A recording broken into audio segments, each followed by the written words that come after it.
Welcome back to another episode of Spirit of an Athlete. I'm your host, Amanda Smith. And on this episode, I interviewed Danette Deichmann, who started off as a ballerina, burned out, went into corporate sales, burned out again, and found herself being a health coach. You'll find out that she doesn't love this title because she really works in 4 different pillars. She helps her clients with nutrition, exercise, sleep, and stress. To me, that makes her a holistic health coach. You'll hear a lot about her ballerina experience, her corporate world, and how she helps her clients in this episode. I hope you enjoy. Danette Deichmann, thank you so much for being on Spirit of an Athlete and sharing your expertise with us. Thank you for having me. I'm excited to be here. Happy to have you here. Okay, so how in the world did you get into the health industry? That was a little bit of a long way around. And I think similar to a lot of people's way that they found maybe their own health and healing journey. But it was through being super sick myself. From the time I was about 10 on, I was a super sick kid. I was always on antibiotics. I always had some kind of infection or another. And that just got progressively worse as I went through college and had the stress of that and being basically a professional athlete all the way through college. And then getting into corporate after that, I got sicker and sicker as I got more stressed out and added things like drinking and entertaining and being out with clients. I was getting sicker. I was gaining weight. My hormones were out of whack. I had depression and anxiety. There was just symptom after symptom and kind of autoimmune illness on top of that. So I was getting frustrated and getting no answers from doctors. It was more pills. They wanted to take my tonsils out, that, major surgeries and major things that felt like throwing spaghetti at the wall to me and didn't feel like a true answer. To the point where I said there has to be a better way. And I was a ballerina in college. I was very in touch with my own body. And super interested in things like health and wellness and fitness and diet. So I started listening to podcasts, just trying to narrow down symptoms and get some answers around things, find answers that doctors weren't able to give me. And it just turned into a passion. There was so much to learn and so much that I was finding as I applied it gave me relief and would solve a little piece of the puzzle. And I would start to get a little bit better and a little bit better. And some of that frustration would go away. And I eventually got to a place where I eliminated the majority of my symptoms. And I just wanted to be able to help other people do that and hopefully avoid a little bit of the frustration themselves. Oh my gosh. Okay, we have a lot in common. Let's go back to 10 years old. What was happening to you? Were you an athlete at that point? Yeah, I danced from the time I was 3. And by 10, 11, I was at dance class 3, 4, 5 days a week in rehearsals and everything. So I ran pretty quick and fast, and homework in the car and eat in the car and then dance and then go to drill team practice at 5 a.m. And so I was very stressed out, not stressed out as a kid. I loved it, but I just was go, go, go, go, go. And wasn't really giving my body a lot of rest. So I think that kind of started it. If there is one piece of advice you can give your 10-year-old self that would have changed a lot of what you were going through, what would it have been? Sleep. Okay, give me more. To do things that I don't know, it's hard to tell your 10-year-old self to slow down, but really to slow down and enjoy things and be present, I think. Yeah. How do you tell a 10-year-old? So I have a 10-year-old. I can hear her in the background. How do you tell a 10-year-old to slow down? What were some of the calmer things? Because I'm sure this is something that parents are thinking about right now. Like, what do I do to tell my kid to slow down? Because you can't just be like, you need to slow down. Right. Yeah. Were there things that were slower that you liked to do at 10? I was a super ADD kid. I'm a super ADD Me too. adult. So slow just is not my default pace. It is go, go, go. Um, where slower things, especially at that age, weren't capturing or keeping my attention. Things like homework or even reading a book that I really loved in school was harder for me to do. So it was easy to Okay. throw myself into the things that kept my attention and kept my body going, kept my mind going. But they were faster pace. And then you stack them together, kind of coming from that high achieving family mentality where you do everything and you do it perfect. And that's how you get into the good school, and that you just keep going. Um, so it created a really driven mentality, and I had that naturally. But as far as telling a 10-year-old to slow down, I think it's based on the 10-year-old. Um, but help them look for something that is a slower pace that maybe they can really love, and that might take a lot of digging and trying new things to see what that kind of rest and relax activity would be for them. I feel like nowadays, and I'm gonna date myself here, but I feel like the way that parents slow a child down is to give them an iPad or a phone and go, "Okay, sit and do this for a second." But what's interesting is I'm thinking about that in my head is their brains are still going. That's not rest. Right. That's physical rest, but it's not mental rest. And I feel like, especially as a dancer, that is a very creative outlet. Your brain needed a rest on top of your body needing a rest. Do you feel Mhm. like you needed more rest in the mental side or the physical side, or both? My body kept up really well. I lucked out and didn't ever have injuries or anything from my years in ballet. So um my body didn't, I don't feel like it needed a rest. It still does does pretty well. I'm pretty blessed that way. My mind is for sure what needed a break, needed meditation, or needed breath work, or needed some of these things that have only come into our vernacular in the last couple years, really. um, no one knew what breath work was when I was a tiny child. I got told to breathe a lot because I would panic and get really like wound up. But Mhm. I think we've learned so much more about how important the breath is and how it is really good at slowing down your nervous system and your mind, and how important taking time like that is to reset your mind. Oh, I love that. Okay, we're gonna definitely jump into that when we talk about what you do to help your clients, because my brain jumped there really quickly, and I'm like, "No, no, let's talk ballet. Let's talk ballerina." So, you went on and continued ballet until what age? I did it until I was 22, 21, what the day I graduated college. Okay, you got a degree in ballet. Is I that do. right? I have a W BFA in ballet. It's ballet performance. What are you using that for? I mean, nothing and everything. It shaped me. It is me, but I have never had a single person ask for what your degree is, and we want certification that you really do have that degree. No one cares. Right? Well, and you didn't go on and pursue more ballet. You didn't continue to teach ballet, you didn't continue to go on to Broadway or anything like that. It ended right there at the end of college. You were like, "And I'm done." Why?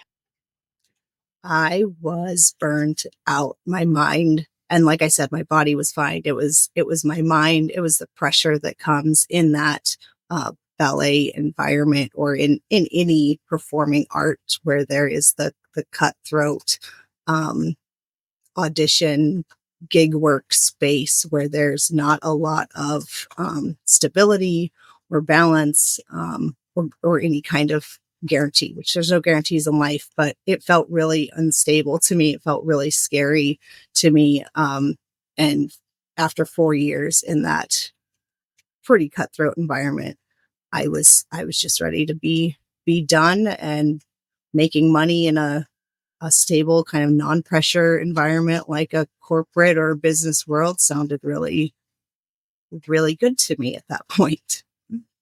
Mhm. So you went into corporate.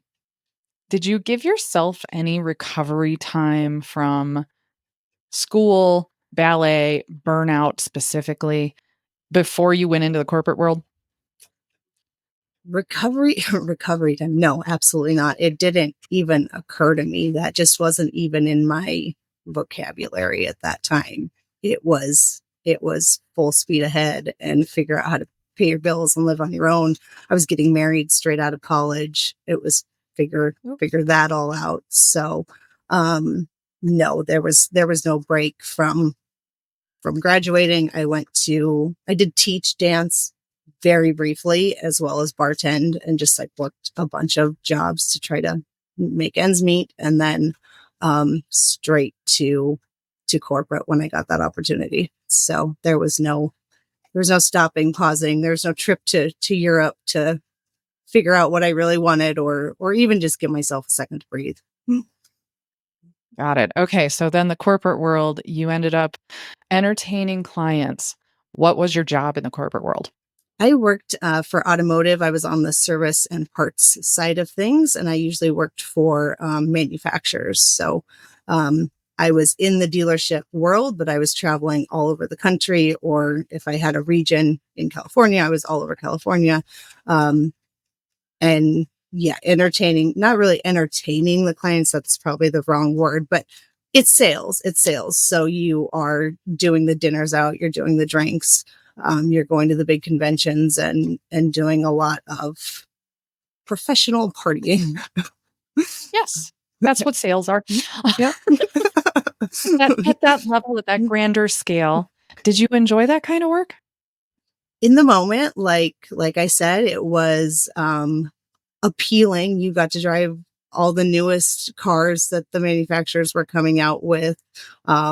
You had a corporate expense card that you could use to get your job done, and it was fun as a young adult to have some of those things.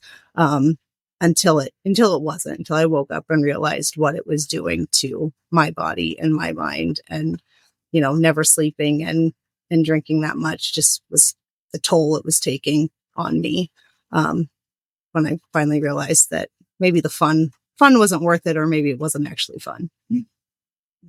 Yeah, yeah. It sounds like it went from I'm doing this intensity and then burning out from ballet into another intensity, which you thrived and succeeded at for a while. And then did you hit a burnout again? Big time. Big time with that one. Yeah.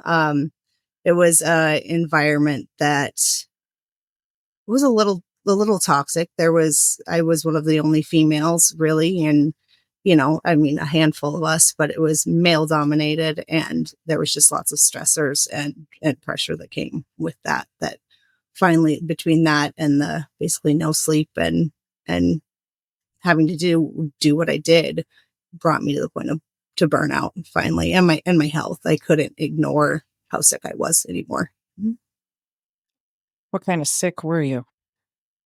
So it looked like strep throat to doctors, which is why they just kept me on antibiotics all the time. But it was Epstein-Barr virus. So basically, I had pustules in my throat and could barely swallow like monthly. That was just like wake up and, oh yeah, I can't swallow today. That's pretty normal. I was to the point of getting antibiotic shots because antibiotic pills wouldn't do it, or wouldn't kick in fast enough to get me back on my feet.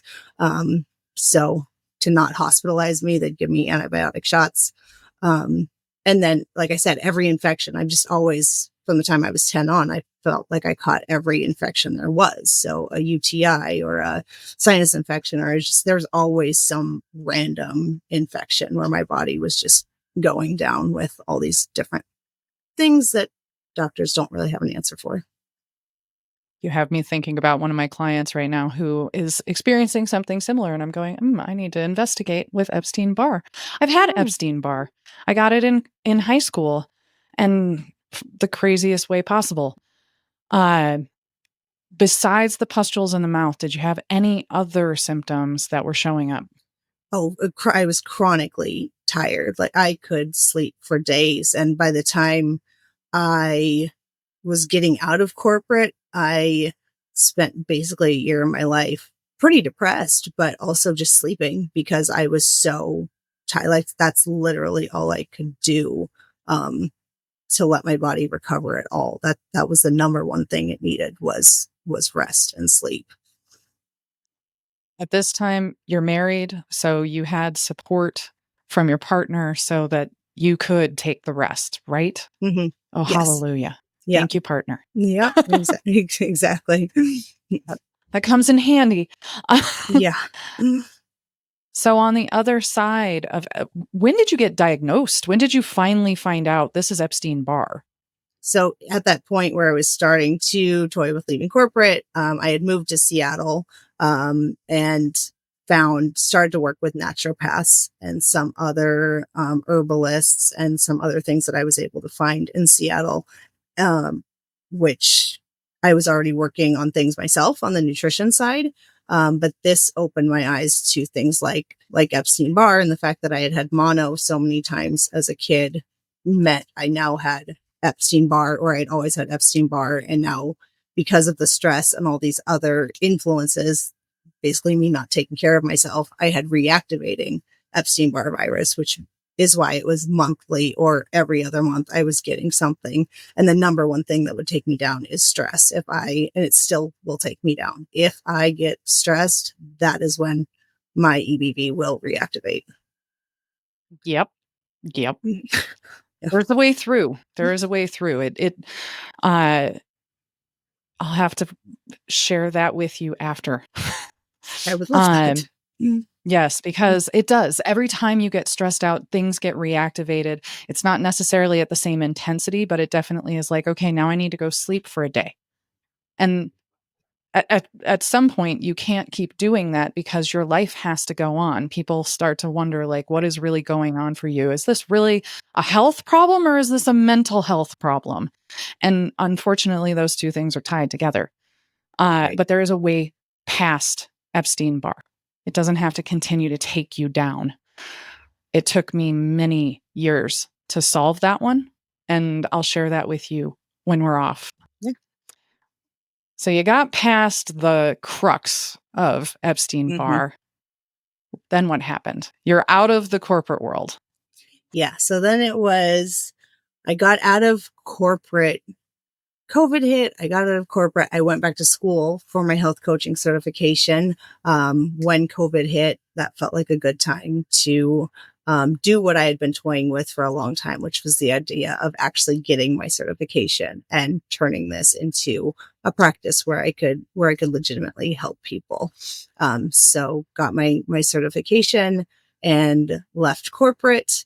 Um, and started my business shortly after a whole bunch of other things happened as well in my life, which I can go into a little bit if you want to go there. But Well, I um, mean, it was COVID.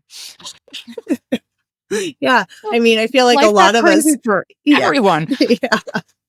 Yeah. So long story short, after COVID and getting my health coaching certification, my marriage ended. I got divorced.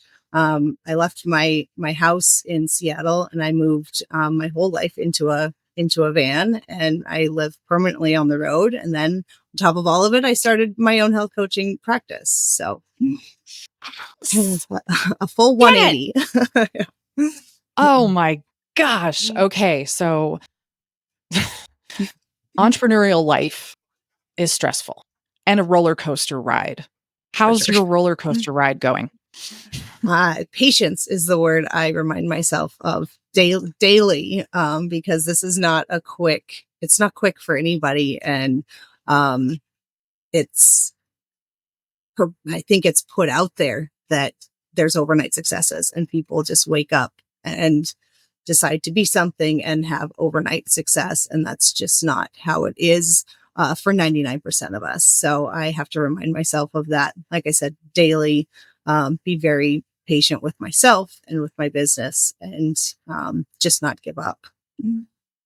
Oh, yeah. Oh, yeah. All right. So you're in the health industry. What do you call yourself? I call myself a health coach, which I love and hate. And I can, Oh, um, because a lot of people call themselves health coaches and have a variety of backgrounds, and many health coaches have no certification or education around these things at all. Lots of MLMs call their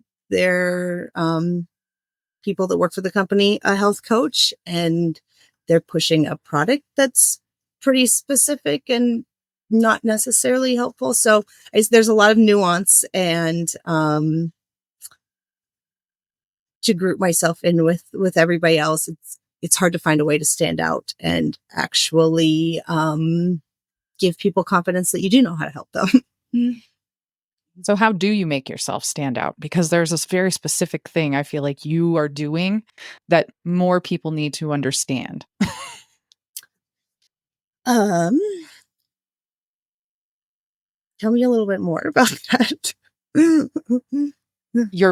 So just simply from the health background, Mhm. you have a very specific realm of the world that you can help people with. Autoimmune issues, nutrition issues, just understanding how to slow down. Slow down.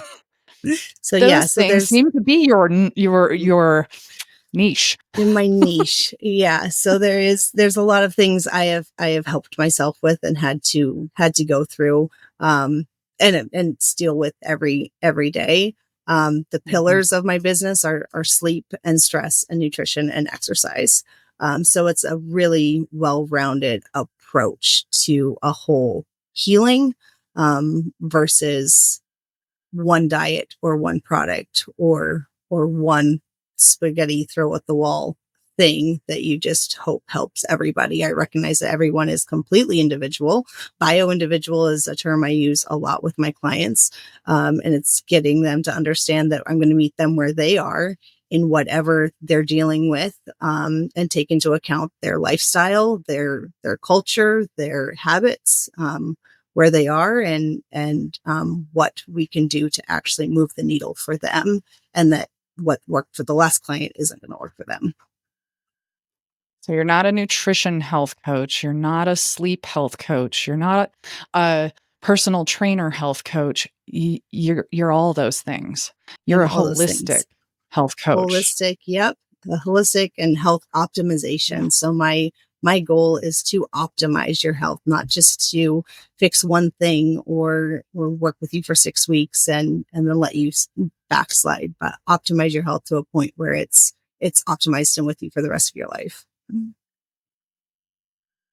There's a domino effect that I find with my clients when we work in all of those arenas. What's the first domino, though? What are you experiencing with your clients? First domino to fall that makes them think about working with me. Um, Not necessarily working with you, but actually gets them moving forward with their health instead of in the stagnation that they probably are in when they come to you. it's a tiny step. It's when they see one thing works. So it can be what I feel like is, um, if you just read about it, you say, "Oh, I do that. I drink water." But it's like hydration and truly optimizing your hydration with electrolytes and super foods like I'm a big proponent of chia seeds in your water. Um, and you Ooh. do feel a difference in your body just when you get to the point of optimized hydration.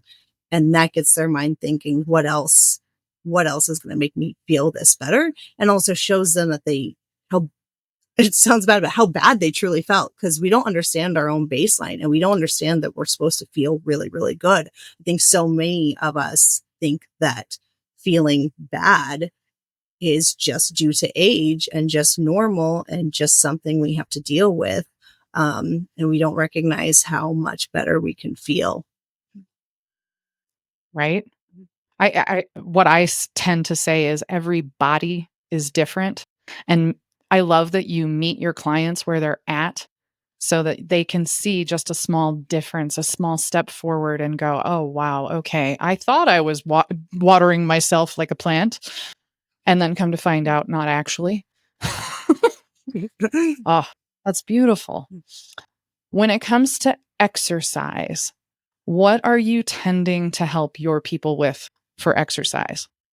weight training. And I would scream it from the rooftops, pick up heavy things, please pick up heavy things. So, and women are so intimidated by weights and don't want to get bulky. And I feel like there's been so much miscommunication about weight training and just the way it's been viewed for years and years and years, starting with Arnold Schwarzenegger, like that is not weight training. That's sports. So like Bodybuilding. right. Everyone needs weight training, strength training. There's so many different ways to do it. I live in a van and I have my TRX straps with me. And that is one piece of very light equipment that gives me a range of load bearing exercises. So if I can do it in a van, I think that inspires my clients to know that they can do it with whatever they have available. And we take that approach.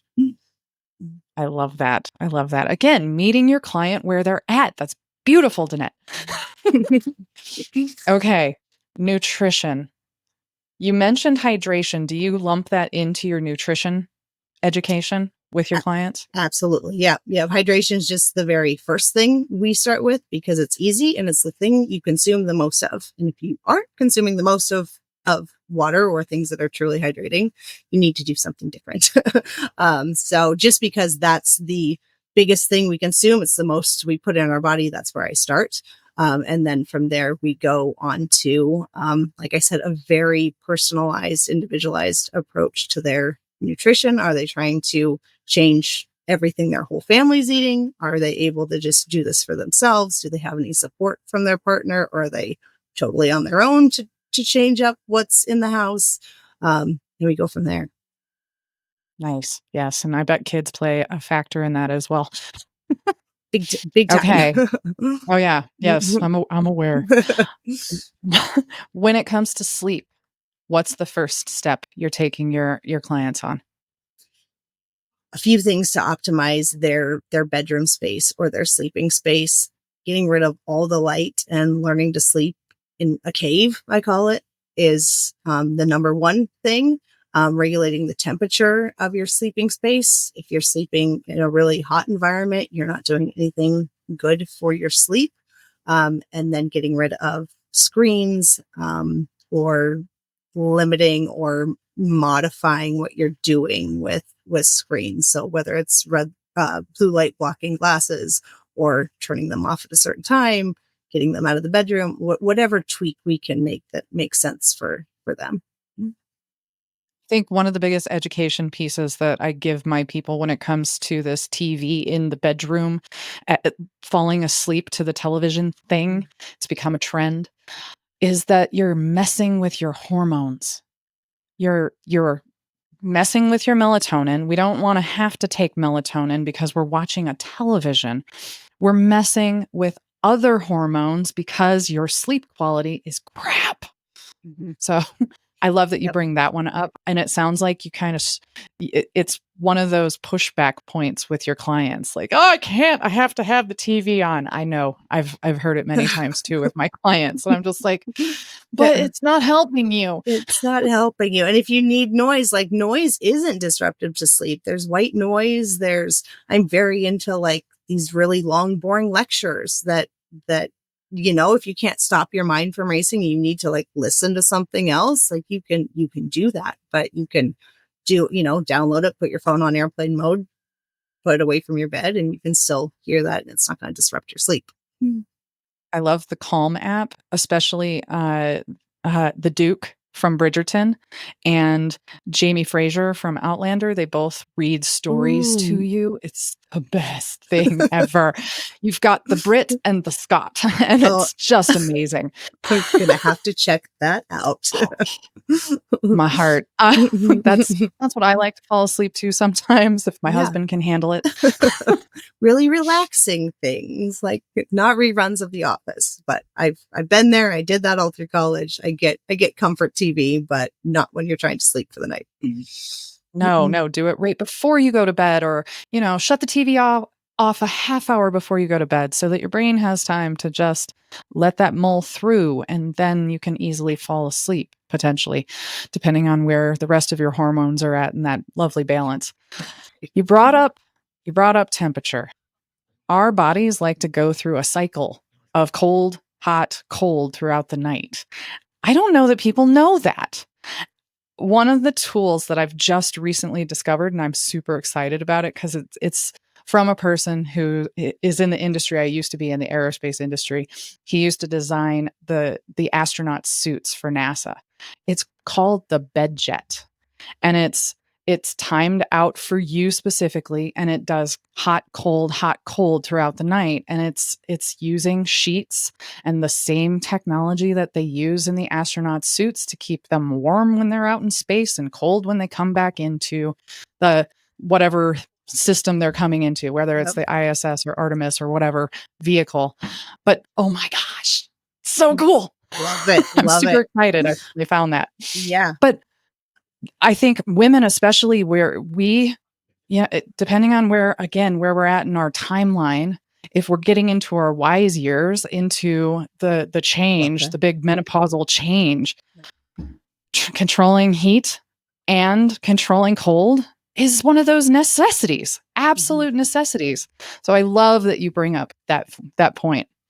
All right, the last piece of the puzzle that you work on, the pillar that I am scared to ask. What do you do to help people reduce stress? Whatever I can get them to do. Anything. Right? Right. We all have, at this point, we've all tried something. So if there's something they've tried, even if it was one yoga class, if they loved it or, talk about it fondly, it's figuring out how do we get you back to that and get into some sort of consistent practice around that. If it's just walking your dog every morning, how do we make that consistent? If it's breath work for even 5 minutes, how do we do that? Here's the word, consistently. So what can we consistently do? Because we are consistently stressing our bodies out. So we have to consistently give them back and try to get into a point of rest and reset, even for 5 minutes a day. I love that. Danette, this has been absolutely educational, beautiful. And I can't stress how much I love that you meet your clients where they're at and then work on them in these 4 pillars so that they're not just getting a new workout to go and try. They're figuring out how to exist in this body and this density on this planet. Thank you. Thank you. Where can people find you on the internet? Everywhere. Instagram is my main thing. It's Danette R. May is my handle across the board. And that will take them to my website. I do a free 30-minute coaching call and they can find me there. Sweet. You guys take advantage. A free 30-minute call on these 4 pillars will probably enlighten you quite a bit. Danette, thank you again. So thank you. Thanks for listening to Spirit of an Athlete podcast.